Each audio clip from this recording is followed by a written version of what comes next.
Clever cooking tricks only 60s moms knew, but we forgot once made ordinary kitchens feel inventive.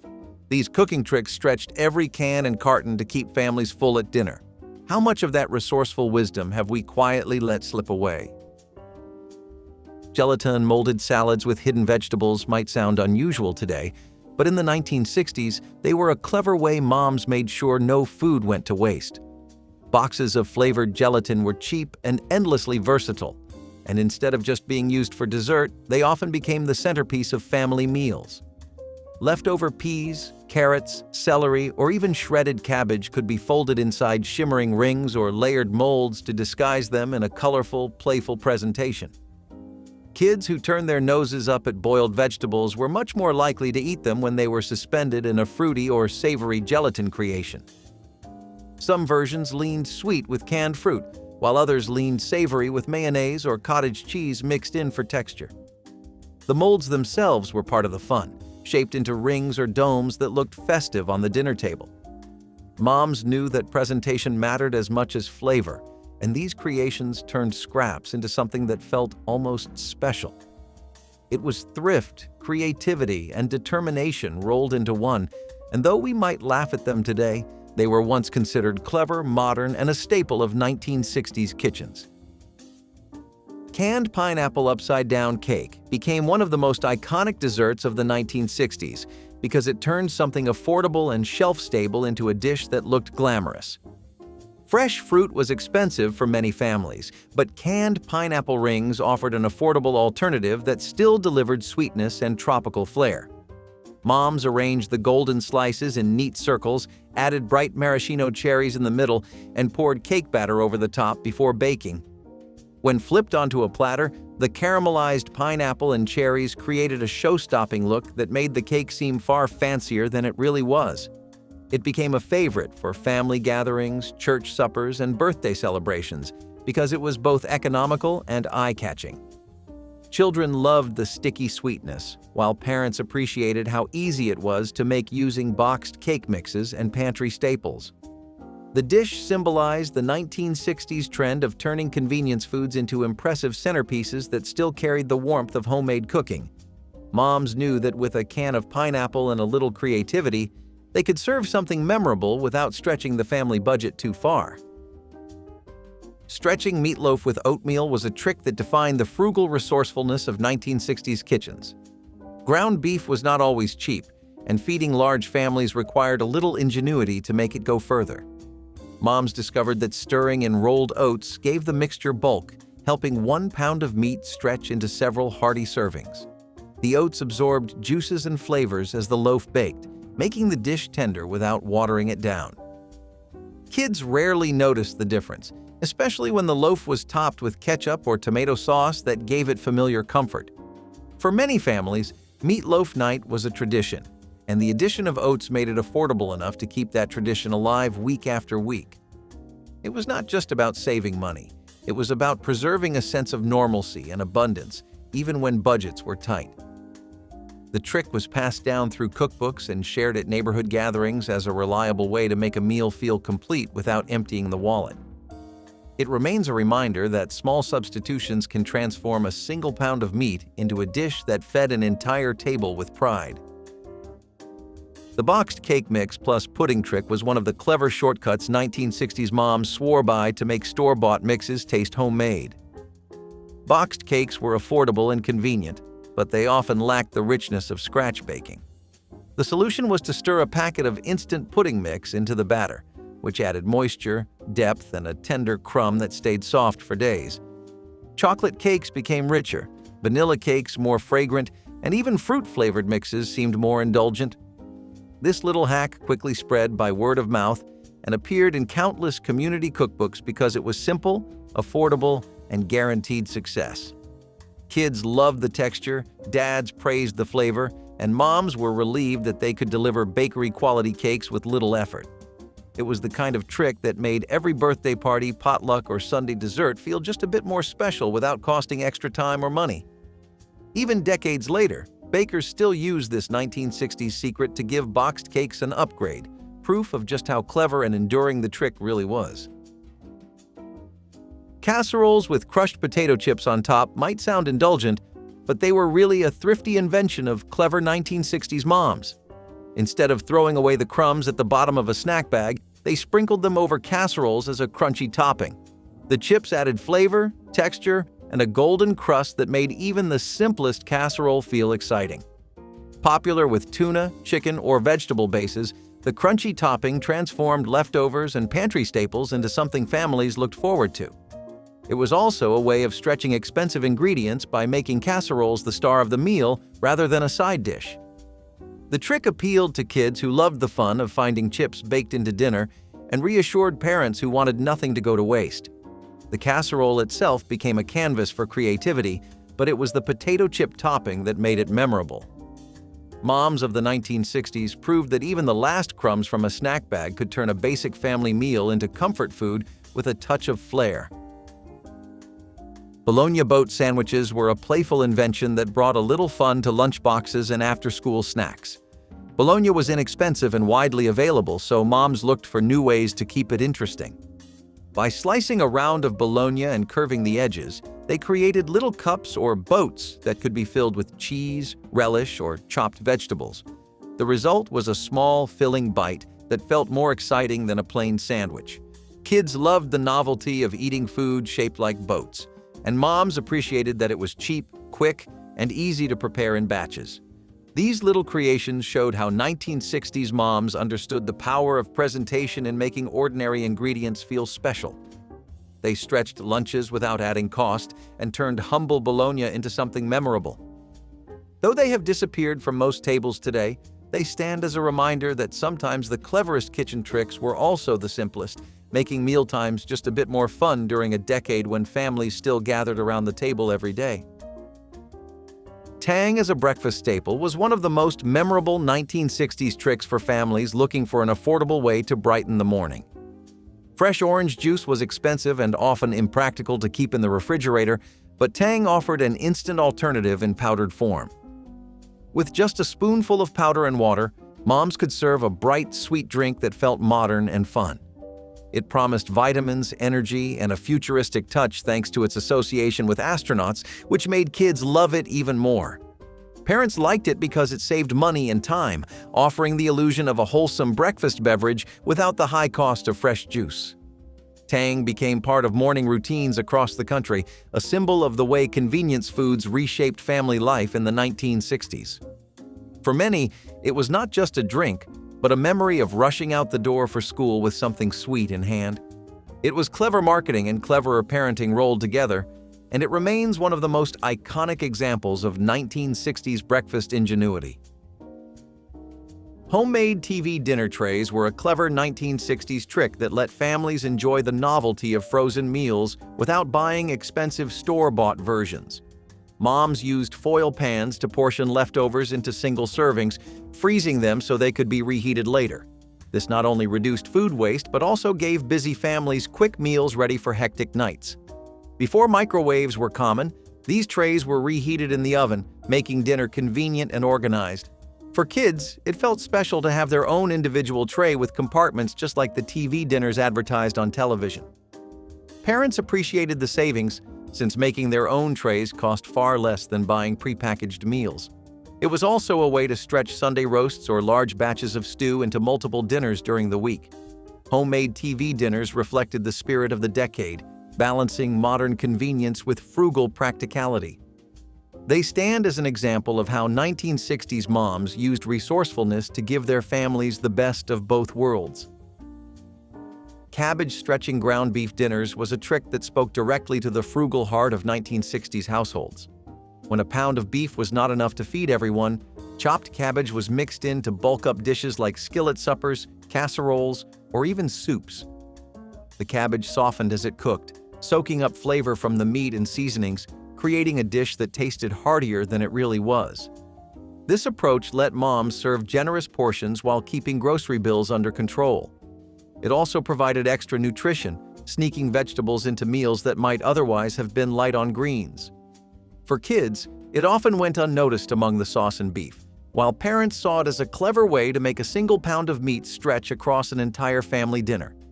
This simple technique became a staple of Depression-era cooking and carried proudly into the 1960s, where thrift and tradition met modern convenience. It is one of those forgotten tricks that shows how a little cabbage could make all the difference when budgets were tight. Crock-pot stews with budget cuts became a hallmark of clever 1960s cooking as slow cookers began finding their way into more households.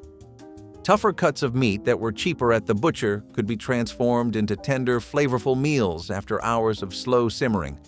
Moms would add potatoes, carrots, onions, and broth, letting everything meld together while they went about their day. The result was a warm, hearty stew waiting by dinner time, made possible by a method that turned thrift into comfort. This trick saved money, reduced stress, and kept family meals consistent even in busy households. It also marked a shift toward modern appliances, making life easier while still honoring the tradition of cooking from scratch with what was available.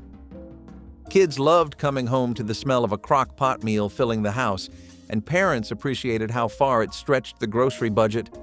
Crock-pot stews with budget cuts were more than food, they were a sign of changing times, where clever tools and resourceful recipes kept families fed and happy. Adding marshmallows to sweet potatoes was one of the cleverest ways 1960s moms turned an everyday root into something that looked like it belonged on a holiday table. Sweet potatoes were inexpensive and plentiful, but they did not always excite children or picky eaters. The solution was to mash or slice them, season with a bit of butter or cinnamon if it was available, and then crown them with a handful of mini marshmallows. When baked, the marshmallows browned and melted into a gooey topping that added sweetness and charm. This little trick transformed a cheap vegetable into a dish that felt special enough for Thanksgiving, yet practical enough for an ordinary weeknight. Families loved it because it tasted like dessert and vegetable all in one, while moms valued how little effort or cost it required. It was a dish that bridged thrift and festivity, turning plain roots into something celebratory. Even if some saw it as unusual, it quickly became a tradition that brought warmth and excitement to countless tables across America. Spam and pineapple skillet suppers were a tropical twist on the thrifty meals that defined the 1960s kitchen. Spam was cheap, filling, and shelf-stable, but it needed a little creativity to keep it interesting night after night. Moms found inspiration in Hawaiian flavors, slicing spam into cubes and browning them before adding canned pineapple chunks for sweetness. The pineapple cut through the saltiness of the spam, and when served over rice or noodles, it became a colorful, filling family dinner. This dish symbolized the way mid-century households embraced convenience foods while still searching for variety. It was inexpensive, it used pantry staples, and it carried just enough flair to feel adventurous. Kids loved the sweet and savory contrast, while parents appreciated how a single can of meat could be stretched into a full meal. Spam and pineapple skillet suppers showed how far a little canned fruit and processed meat could go when guided by ingenuity. Mayo in chocolate cake might sound strange to modern ears, but for 1960s moms it was a lifesaver when eggs and oil were too expensive or simply ran out. Mayonnaise was made from eggs and oil, so adding a spoonful to cake batter replaced both while making the cake incredibly moist. This trick became a secret weapon for birthdays, church gatherings, or any day when dessert was needed but the pantry was bare. The result was a cake so tender and rich that no one could tell it was built on substitution. Moms embraced it because it was practical, affordable, and foolproof, proving once again that resourcefulness could create results equal to or better than traditional methods. The mayonnaise cake became a beloved memory for many children of that era who associated it with celebrations even if money was tight. It was clever cooking at its best, born of necessity but remembered for indulgence. Stretching chili with kidney beans was a practical trick that turned a single pound of ground beef into a pot large enough to feed the whole family, and sometimes the neighbors too. Kidney beans were cheap, canned, and easy to store, and when added to chili, they gave bulk, flavor, and nutrition. Moms browned the beef with onions, poured in tomatoes, spices, and beans, and soon had a meal that felt hearty and filling, even if the meat portion was small. It was a dish that worked equally well for casual weeknights or community potlucks, proof that frugality could still deliver flavor. The beans carried the seasonings beautifully, stretching both the budget and the sense of abundance at the table. For children, it was comfort food, and for parents, it was survival strategy.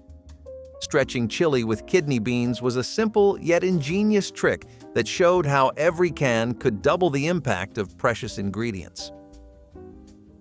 Pimento cheese sandwich spread was a Southern favorite that spread far and wide during the 1960s as moms searched for inexpensive, filling lunch options. The mixture was made from grated cheese, mayonnaise, and diced pimentos, stirred together into a creamy spread that could be slathered on bread or crackers. It was thrifty because it used small amounts of cheese and turned them into multiple servings, and it kept well in the refrigerator for quick meals. Kids carried pimento cheese sandwiches in lunchboxes, while adults enjoyed it as a simple snack or appetizer at gatherings. It was flavorful, easy to make, and endlessly versatile, proving that clever cooking was not always about cooking at all, but about mixing what you had. The spread became a symbol of practical indulgence, offering something creamy and tangy without requiring costly meats or elaborate ingredients. Celery sticks stuffed with peanut butter or cream cheese were a snack that managed to be cheap, filling, and clever all at once. Celery was inexpensive and often sold in bunches that lasted for several days. By filling the hollow stalks with peanut butter or cream cheese, moms created snacks that satisfied hungry children while providing protein or dairy without spending much. Sometimes raisins were added on top, making the playful treat known as ants on a log.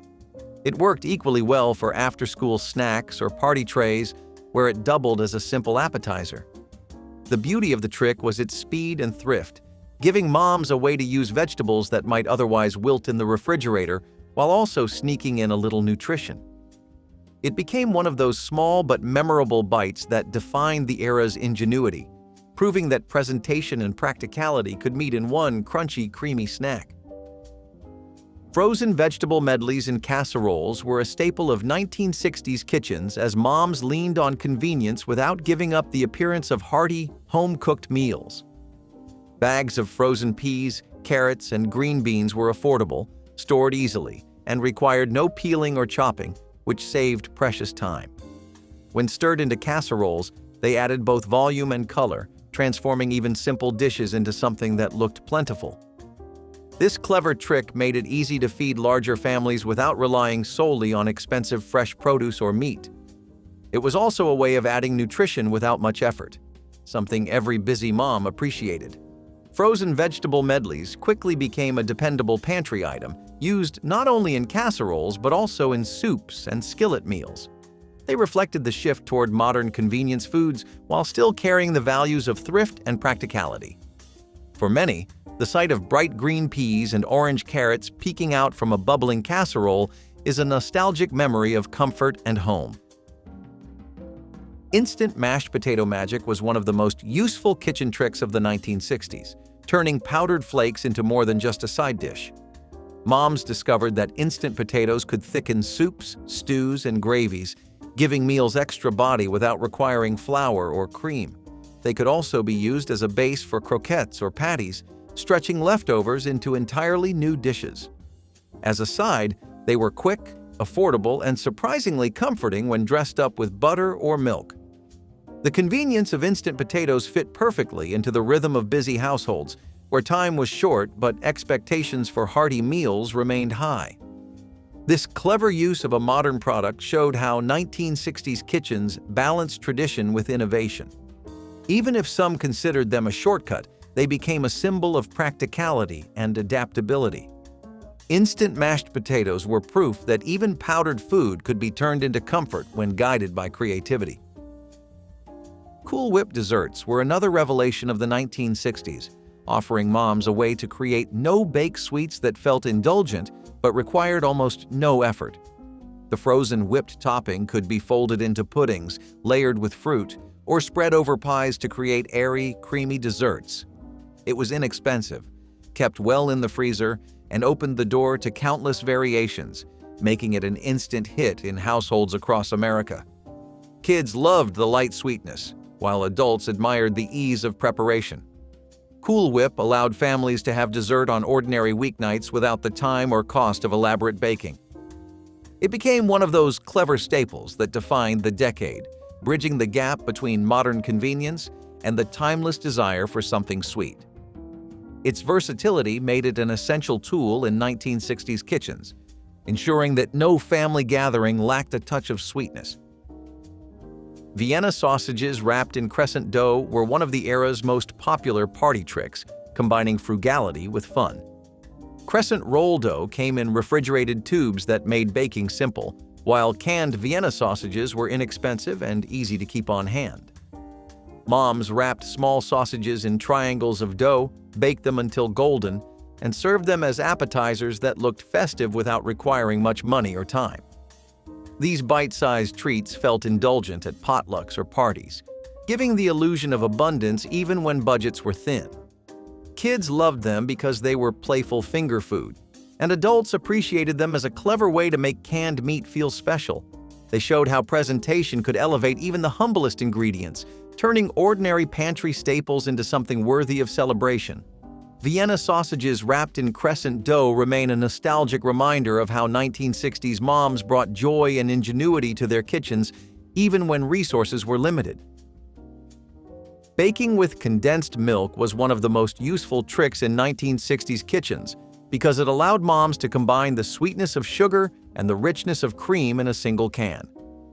Sweetened condensed milk was inexpensive, stored well in the pantry, and could be used in dozens of ways, from pies to cookie bars to layered desserts.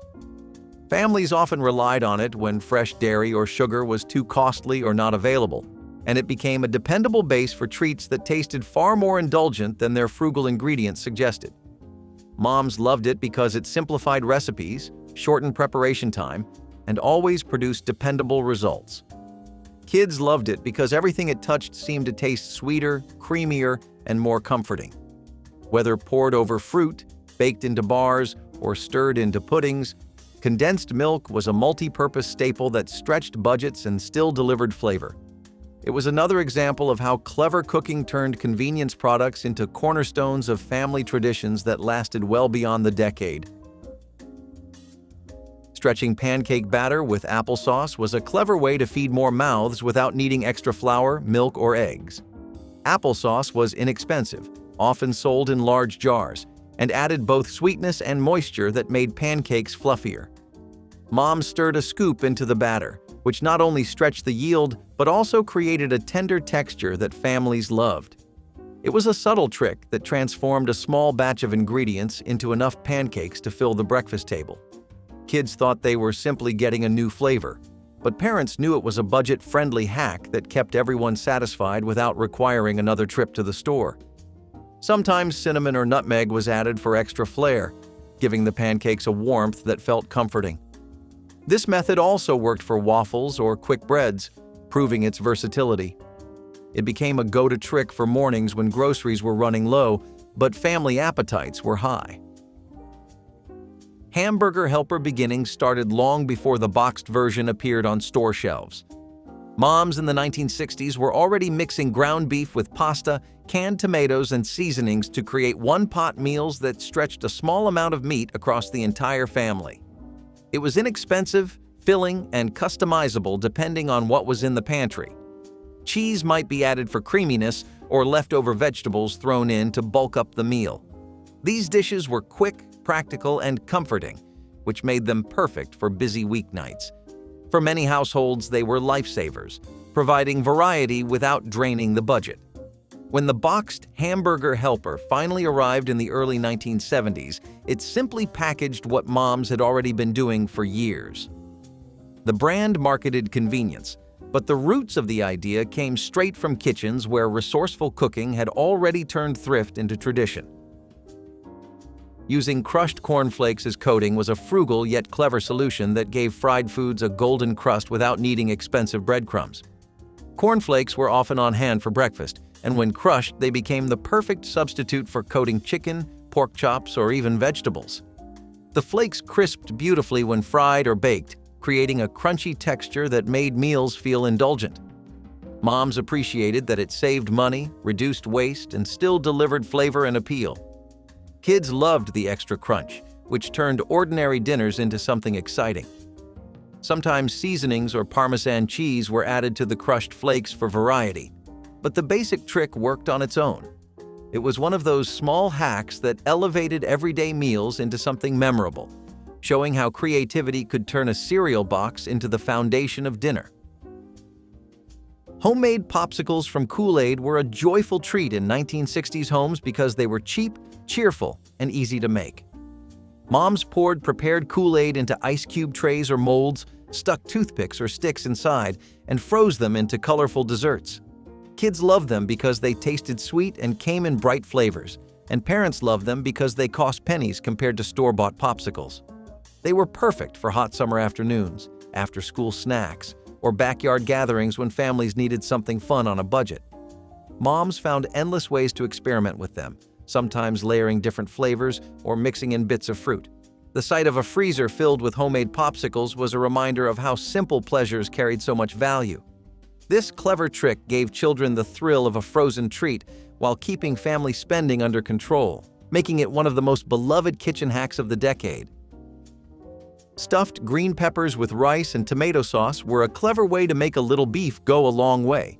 By hollowing out peppers and filling them with a mixture of rice, scraps of ground beef, and tomato sauce, moms created a hearty dish that looked impressive but cost very little. The rice carried most of the bulk, while the beef added flavor and protein, making the meal balanced without being expensive. Tomato sauce tied everything together and added a comforting tang. This dish became popular not only because it was thrifty, but also because it felt satisfying and festive, with each family member served their own portion. It also fit neatly into the casserole culture of the 1960s, where entire meals were baked in one dish and served straight from the oven. Stuffed peppers remain a nostalgic reminder of how clever cooking used simple vegetables to anchor meals that brought comfort and thrift to the table. Cottage cheese with fruit as dessert was a reflection of both thrift and the health craze that swept through the 1960s. Cottage cheese was inexpensive, high in protein, and versatile, making it a favorite for moms who wanted nutritious yet budget-friendly meals. Pairing it with canned peaches, pineapple, or fresh berries turned it into a dish that looked and tasted like dessert without the cost of cakes or pies. Kids enjoyed the sweetness of the fruit, while parents felt good about serving something lighter and healthier. This trick fit perfectly into the culture of the decade, where diet foods and health trends were rising in popularity.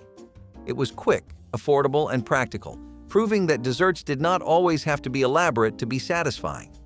Families remembered it fondly because it struck the right balance between indulgence and restraint, giving everyone a taste of sweetness while still keeping meals wholesome and economical. Salmon patties from canned fish were a budget-friendly way to bring protein to the table during the 1960s. Canned salmon was inexpensive, lasted a long time in the pantry, and could be mixed with breadcrumbs, onions, and eggs to form patties that were fried until golden. The result was similar to crab cakes but far cheaper, and they could be served with potatoes, vegetables, or tucked into sandwiches. Moms appreciated how quickly they came together and how much nutrition they delivered without breaking the budget. Kids often enjoyed them with ketchup, making them both familiar and comforting. This clever trick turned a humble can of fish into a meal that felt hearty and satisfying, proving once again that resourcefulness defined the family dinner table. Salmon patties became a staple in many households, remembered for their flavor, thrift, and the pride moms took in making the most of what was available. Jell-O parfait layered with canned fruit were one of the most colorful ways moms of the 1960s turned pantry staples into something that looked elegant. Gelatin mixes were cheap, fun to prepare, and could be made in bright colors that appealed to kids and adults alike. By layering cubes or cups of Jell-O with canned fruit and sometimes whipped topping, moms created desserts that looked fancy but cost very little. These parfaits were perfect for potlucks, birthdays, or weeknight desserts when something cheerful was needed to lift spirits. Children were delighted by the vibrant layers, while parents appreciated how easily they came together. It was another example of the era's emphasis on presentation, where even simple foods were arranged to look impressive. Jell-O parfaits layered with canned fruit brought thrift, fun, and creativity to the table, making them a quintessential 1960s dessert trick. frozen bread dough, cinnamon rolls were a clever hack that saved hours of effort while still giving families the joy of warm homemade rolls. Frozen dough was inexpensive and easy to keep on hand, and moms discovered they could roll it out, spread it with butter, sugar, and cinnamon, then slice and bake it into rolls that looked homemade. The trick was that it tasted just as comforting as scratch-made versions, but required far less work. Families loved waking up to the smell of cinnamon rolls on weekends, and moms appreciated that they could create something special without spending the whole day in the kitchen. This shortcut became a favorite for holiday mornings, Sunday breakfasts, and potlucks where baked goods were expected. It was a reminder that cleverness did not always mean reinventing recipes. Sometimes it meant finding easier ways to bring beloved flavors to the table. Frozen bread dough cinnamon rolls captured the spirit of 1960s ingenuity in one sweet, simple trick. Saving bacon grease for frying beef was one of Grandma's quiet secrets for adding depth to otherwise simple meals. Whenever bacon was cooked, the fat was carefully poured into a tin or jar and kept on the counter or in the fridge. Later, when it came time to brown ground beef, she'd scoop in a spoonful, letting the smoky, savory flavor mingle with the meat. This gave even the plainest beef dishes a richness that couldn't be matched by oil or butter. It wasn't just about taste either. It was about never wasting something that could be used again. Bacon grease was considered liquid gold in many kitchens, and it flavored everything it touched. For ground beef, it was transformative, turning ordinary patties or gravies into meals that tasted indulgent. Today, we often discard bacon drippings without a thought, but back then, this was part of a cycle of cooking that made sure nothing went to waste. It's a trick that not only saved money, but also gave dishes the kind of flavor that sticks in your memory long after the meal is gone. Old-fashioned Johnny Marzetti was not just a dish, it was a whole era in one casserole. Ground beef, elbow macaroni, tomato sauce, and shredded cheese came together to make a meal that never failed to deliver. It started in Ohio, where a restaurant gave it a name, but soon it was all over the Midwest, printed in cookbooks and passed between families. It was made in big metal pans, usually on Sundays or when relatives came over. You browned the beef, stirred in the cooked macaroni, added the sauce, canned or homemade, whatever was available, and topped the whole thing with cheese. Then you baked it until the top browned and bubbled. It was a dish that could sit on a counter for an hour and still be good. It fed a crowd, reheated like a dream, and always reminded you of some aunt or grandma who made it best. Johnny Marzetti was cheap, filling, and dependable. It was also quietly brilliant. With 1 pound of meat and a box of pasta, you had dinner for days. Some people added olives or mushrooms, others kept it plain. What mattered was that it showed up, and it always did. Clay pot slow cooking was not just a recipe. It was a way of pulling flavor out of the earth itself. Native American communities would form thick-walled pots from river clay, baking them slowly in open fires until they were strong enough to hold the richest stews and slow-roasted meats you can imagine. The secret was patience. Cooking meat in these pots over smoldering coals allowed the juices to stay trapped inside, cycling through the dish again and again, infusing every bite with pure, concentrated flavor. No fancy Dutch oven, no stainless steel miracle cookware. Just ancient craftsmanship and a bond with nature so strong you could taste it. The slow, even heat of a clay pot gave even the toughest cuts of meat a tenderness you would not believe unless you had tried it.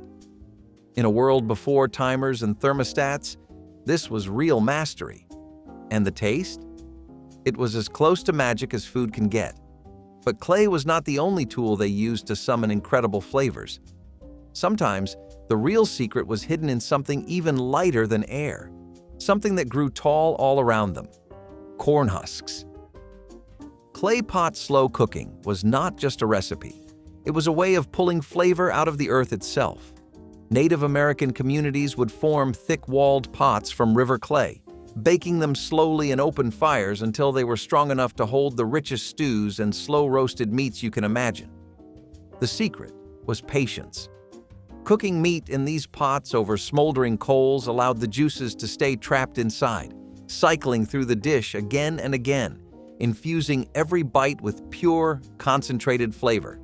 No fancy Dutch oven, no stainless steel miracle cookware. Just ancient craftsmanship and a bond with nature so strong you could taste it. The slow, even heat of a clay pot gave even the toughest cuts of meat a tenderness you would not believe unless you had tried it. In a world before timers and thermostats, this was real mastery. And the taste? It was as close to magic as food can get. But clay was not the only tool they used to summon incredible flavors. Sometimes, the real secret was hidden in something even lighter than air, something that grew tall all around them: corn husks. Separating eggs with a plastic bottle was a clever, no-mess trick that Betty Crocker's cookbook shared to help home cooks quickly separate yolks from whites without special tools. The method involved squeezing a clean plastic bottle to create suction, and then gently releasing it near the yolk, which would be drawn up into the bottle, leaving the whites behind. This technique minimized mess, reduced the risk of breaking yolks, and required no additional utensils, making it accessible to cooks of all skill levels. It was especially helpful in recipes that called for multiple separated eggs, saving time and effort. The trick reflected mid-century America's practical mindset, emphasizing innovative yet simple ways to streamline cooking tasks. Betty Crocker's promotion of this hack encouraged experimentation and confidence in the kitchen. The plastic bottle method remains popular today for its ease and effectiveness, illustrating timeless cooking wisdom passed down through generations. Stretching meat with bread or cereal and meatloaf was a frugal mid-century tip that helped bulk up protein dishes affordably without sacrificing flavor or texture. Betty Crocker's recipes frequently included soaking breadcrumbs or crushed cereal in milk or water before mixing them into ground meat. This not only increased the volume of the loaf but also added moisture and tenderness, making the meatloaf go further on a tight budget. The technique was especially popular during the Depression and wartime rationing when meat was expensive and limited. Using pantry staples to extend precious protein allowed families to feed more mouths with less meat, reducing waste while maintaining satisfying meals. This clever hack became a foundation of home cooking for generations and is still taught in some classic recipe collections. Understanding this method reminds modern cooks that frugality and flavor can coexist and that simple ingredients can elevate economical dishes. Doubling portions with cabbage was one of those clever ideas that made a little beef feel like a feast. By shredding cabbage thin and frying it right alongside the ground beef, Grandma turned one modest pound of meat into a skillet brimming with flavor and substance. The cabbage absorbed the drippings, carrying the richness of the beef into every bite, while adding bulk that made plates look generous and complete. What could have been a small meal suddenly became a dish that felt abundant, filling the house with the smell of comfort as it simmered away. This trick also worked quietly to add vegetables into family meals, making them more balanced without anyone noticing. For children, it was simply dinner, but for adults, it was a careful solution to tight budgets. The sizzling pan of beef and cabbage often became the centerpiece of the table, warm and steaming with pride. Even today, beef and cabbage together carry a sense of hominess, proving that resourcefulness was just as powerful as extravagance when it came to feeding a family well. Beef and cottage cheese bake sounds like a weird combination today, but it was considered smart back then. The ground beef was browned and seasoned, then mixed with egg noodles, onions, and generous scoops of cottage cheese. Sometimes there was sour cream, sometimes there was tomato sauce, but it always ended up creamy, savory, and just the right kind of filling. It was especially good for households trying to add protein without buying more meat. Cottage cheese was cheap, and it lasted longer than you expected.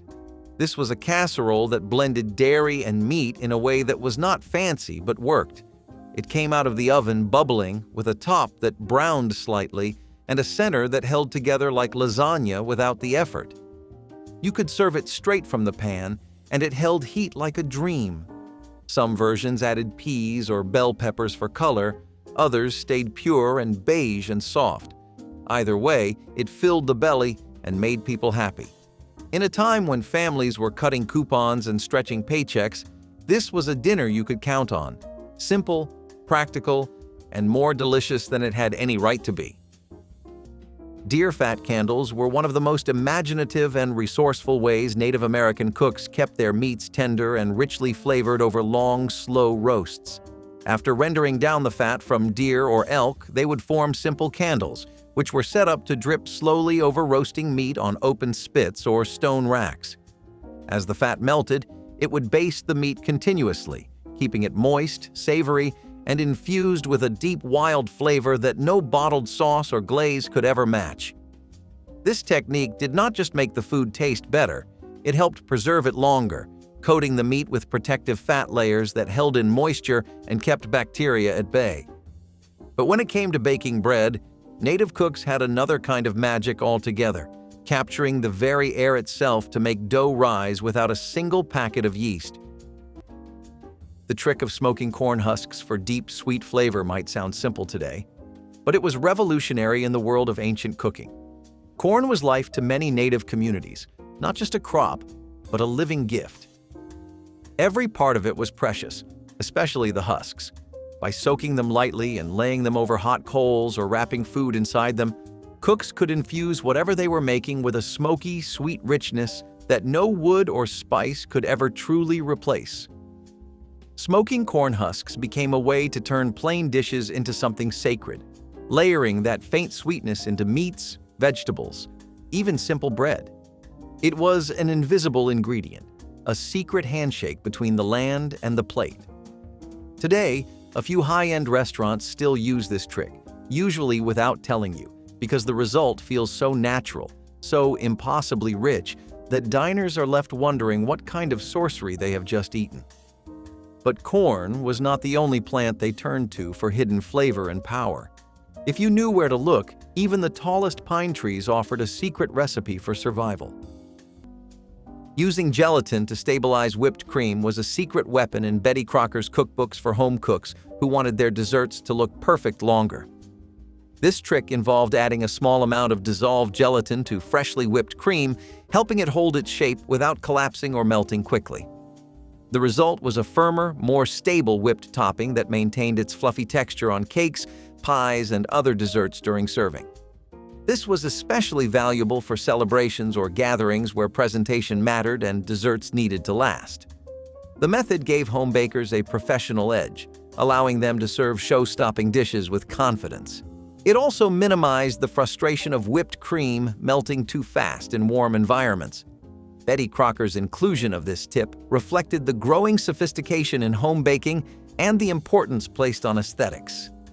This trick helped bridge the gap between simple home desserts and bakery-quality presentations, encouraging creativity and pride in homemade sweets. Using wax paper instead of plastic wrap for baking preparation was a versatile and multi-use trick taught by Betty Crocker for layering, wrapping, and preventing sticking in the kitchen.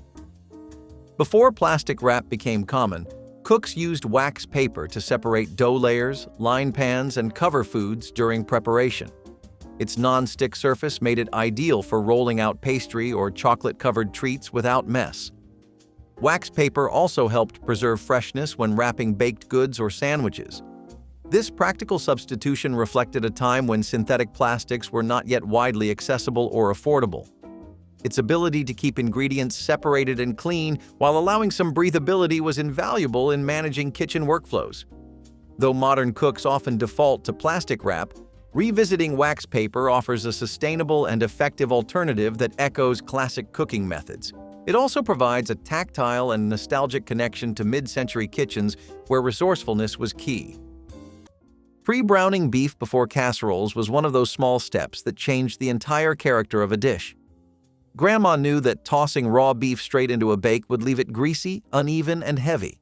By frying it first, carefully draining the fat, and sometimes seasoning it in the skillet, she created a clean, flavorful base. This simple act gave casseroles a deeper, richer taste, while also keeping the texture balanced so the final dish wasn't soggy or mushy. When paired with pasta, rice, or vegetables, that first step of browning ensured harmony among all the ingredients. Families grew used to casseroles that were hearty but never overwhelming, because technique mattered as much as thrift. It showed that skill in cooking didn't have to be elaborate. It was about respecting each step. Today, many recipes still include this instruction, though people sometimes skip it, forgetting why it mattered. Back then, it was common sense, part of the rhythm of daily cooking, a habit that quietly shaped meals we still remember fondly. Mexican haystack dinner was more of an event than a recipe. It started with a scoop of ground beef cooked in taco seasoning, then layered like a build-your-own buffet. Over a bed of white rice, or crushed corn chips if you had them, you added beef, shredded lettuce, canned olives, chopped tomatoes, grated cheese, and maybe a spoonful of salsa. The result was a towering, crunchy, colorful plate of dinner that let everyone at the table get exactly what they wanted. This dish became popular in the 1970s when families were busy, budgets were tight, and mealtime needed to be both fast and fun. It was a little Tex-Mex, a little potluck, and a whole lot of pantry smarts. You could make the beef ahead of time and let everyone serve themselves. It was casual, flavorful, and endlessly customizable. Even picky eaters got on board. It became a staple in school lunches, church dinners, and Friday night meals that needed zero cleanup. There was no baking, no timing, and no judgment. Just a pile of food that somehow worked together every single time. Haystacks were creative chaos on a plate, and we loved them for it. Rock boiling is one of those lost arts that feels almost too wild to be real, but it absolutely was, and it still works today if you know how to do it. Picture this. You have no metal pot, no pan, nothing but a fire, a handful of food, and a riverbank full of stones. Native American cooks would heat large, clean rocks directly in the fire until they were almost glowing, then carefully drop them into hollowed-out bowls made of bark, animal hide, or clay.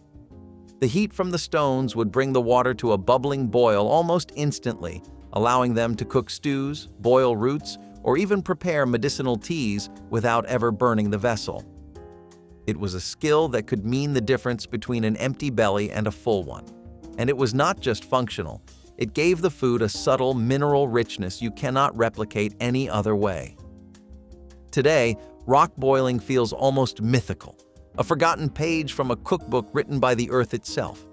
And speaking of earth, some of the most astonishing bread you have never tasted was baked without an oven, without a pan, and sometimes without anything more than a pile of hot ashes. Fish wrapped in leaves and steamed over coals was a method so simple and brilliant that it feels almost sacred now. Native American cooks would gather wide, sturdy leaves like those from corn, squash, or even certain wild plants, and use them as natural steam pockets. A freshly caught fish, often seasoned with wild herbs and crushed berries, would be carefully wrapped and placed near smoldering coals or atop heated stones. As the heat rose, the moisture trapped inside the leaves would slowly steam the fish, keeping it impossibly tender, flaky, and infused with the faint, earthy flavor of the leaves themselves. When the leaves were finally peeled back, what you found inside was a dish so fresh and alive you could almost taste the river still running through it. Meals like these were more than food. They were rituals of respect for the land. And speaking of sacred gifts from the earth, few treasures were more important to survival and celebration than the humble acorn ground and transformed into something that would feed generations. Cooling cake layers in the refrigerator to prevent crumbling was a technique promoted in Betty Crocker's cookbooks to make frosting application easier and keep cakes intact. After baking and initial cooling, cake layers were wrapped or covered and placed in the refrigerator until firm. This chilling step helped stabilize the crumb structure, reducing the risk of the cake breaking or crumbling during frosting or stacking. It also made the layers easier to handle, allowing for cleaner cuts and smoother assembly. The method was especially useful for delicate or thin cake layers that tended to be fragile. This tip reflected mid-century cooks' desire to achieve polished, professional-looking cakes at home without expensive equipment. Chilling before frosting contributed to better texture and appearance, helping desserts maintain their shape and elegance for serving. Cooling cake layers remains a common baking practice, demonstrating how patience and simple steps can elevate homemade cakes to bakery quality. Using a cheese grater to shred cold butter for pastry dough was an old-fashioned hack for quick, flaky pie crusts. Instead of softening butter until spreadable, Betty Crocker advised grating cold butter directly into the flour, creating small, evenly distributed pieces that helped produce a tender and crumbly texture. This saved time and avoided melting the butter too much, which could ruin the delicate layers of pastry. It was especially useful in an era before stand mixers or food processors, giving home cooks an easy way to achieve professional results by hand. The grated butter mixed easily with flour, trapping air and moisture during baking to create flakiness. Though less common today with modern equipment, this technique remains a charming and effective method for those who prefer hands-on baking. It embodies the practical ingenuity Betty Crocker was famous for teaching. Hamburger spoon bread bake was a Southern trick that turned two humble meals into one.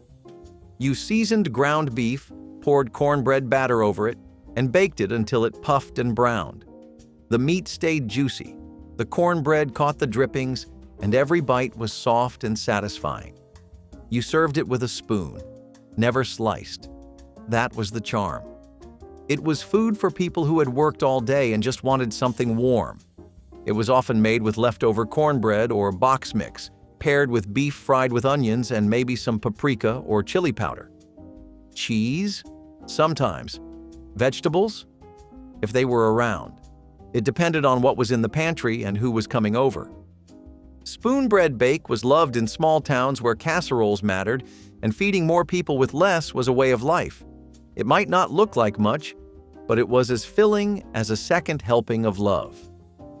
Layering beef under mashed potatoes was one of those comforting tricks that turned scraps into something special. If there were bits of ground beef left from dinner, Grandma didn't discard them. She layered them into a dish and covered them with fluffy mashed potatoes. Baked in the oven, it transformed into a hearty shepherd's pie that felt like a whole new meal. This trick gave leftovers a second life while also ensuring that no one left the table hungry. The contrast between the savory beef and creamy potatoes made it a family favorite, even if it began as scraps. For kids, it was simply delicious, while for adults, it was a clever way of making sure the budget stretched further. It showed how resourcefulness could create comfort food that felt intentional and warm. Today, shepherd's pie is still enjoyed, but its origins as a thrifty leftover dish are often forgotten. Back then, it wasn't about style or trend, it was about making the most out of what you had. That practical mindset turned simple ingredients into meals that carried meaning, and that's why dishes like these linger in memory long after they leave the table. Using charcoal powder to enhance meat flavor and aid digestion sounds almost too wild to be real, but for Native American cooks, it was a smart, practical tool built from hard-earned wisdom. After a fire burned down to pure white coals, small amounts of fine charcoal powder were sometimes sprinkled over cooking meats or even mixed into marinades. The charcoal acted as a natural purifier, absorbing toxins and helping break down tough fibers inside the meat, making it not only more flavorful but also easier on the stomach. Some healers even mixed tiny amounts into drinking water after big meals, trusting charcoal's natural ability to soothe digestion and guard against sickness. It tasted like the earth, the fire, and the sky, all wrapped up into one unforgettable bite. And if you thought using charcoal was clever, wait until you hear about how deer fat candles turned slow basting into an art form that even today's chefs can barely rival. Rock boiling is one of those lost arts that feels almost too wild to be real, but it absolutely was, and it still works today if you know how to do it. Picture this.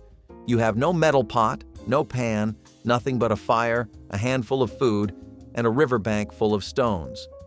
Native American cooks would heat large, clean rocks directly in the fire until they were almost glowing, then carefully drop them into hollowed-out bowls made of bark, animal hide, or clay. The heat from the stones would bring the water to a bubbling boil almost instantly, allowing them to cook stews, boil roots, or even prepare medicinal teas without ever burning the vessel. It was a skill that could mean the difference between an empty belly and a full one. And it was not just functional. It gave the food a subtle mineral richness you cannot replicate any other way. Today, rock boiling feels almost mythical, a forgotten page from a cookbook written by the earth itself. And speaking of earth, Some of the most astonishing bread you have never tasted was baked without an oven, without a pan, and sometimes without anything more than a pile of hot ashes.